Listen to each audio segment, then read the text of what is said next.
الشیطان الرجیم بسم اللہ الرحمن الرحیم وصلی اللہ علی سیدنا محمد وآلہ الطاہرین۔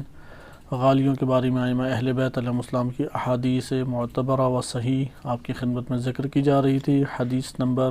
15 ہماری دروس کی ترتیب کے مطابق حدیث نمبر 15۔ اس حدیث کو کشی نے اپنے رجال میں ذکر کیا، رجال الکشی اختیار و معرفت الرجال کے نام سے یہ کتاب معروف ہے۔ اس کتاب کی حدیث نمبر 538 میں مفضل بن عمر نے اس روایت کو نقل کیا ہے، اور یہ روایت در حقیقت اس مضمون کی پر مشتمل ہے کہ جب امام مہدی علیہ السلام تشریف لائیں گے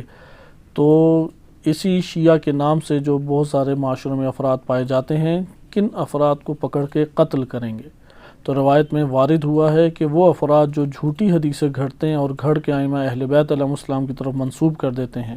یا جھوٹے واقعات اور جھوٹے فضائل گھڑ کے اور غلو کرتے ہیں، ان کو امام مہدی علیہ السلام سب سے پہلے قتل کریں گے۔ حدیث آپ کی خدمت میں ذکر کی جاتی ہے۔ مفضل بن عمر کہتے ہیں کہ قال سمعت ابا عبداللہ علیہ السلام یقول، میں نے امام صادق علیہ السلام کو یہ فرماتے ہوئے سنا کہ آپ فرماتے ہیں لو قام قائمنا، اگر ہمارے قائم قیام فرما لیں، بدأ، تو وہ قتال کا جو آغاز کریں گے، جنگ کا جو آغاز کریں گے، یعنی قدرت مند ہو جائیں تو جو آغاز کریں گے زمین کو صفایا، شرک اور کفر اور دشمنان اہل بیت علیہ السلام سے زمین کا جب صفایا شروع کریں گے، بدأ بکذابی شیعہ، تو ہمارے شیعوں میں جو جھوٹ بولنے والے ہیں، جو ہماری طرف جھوٹی احادیث گھڑ کے ہماری طرف نسبت دینے والے ہیں،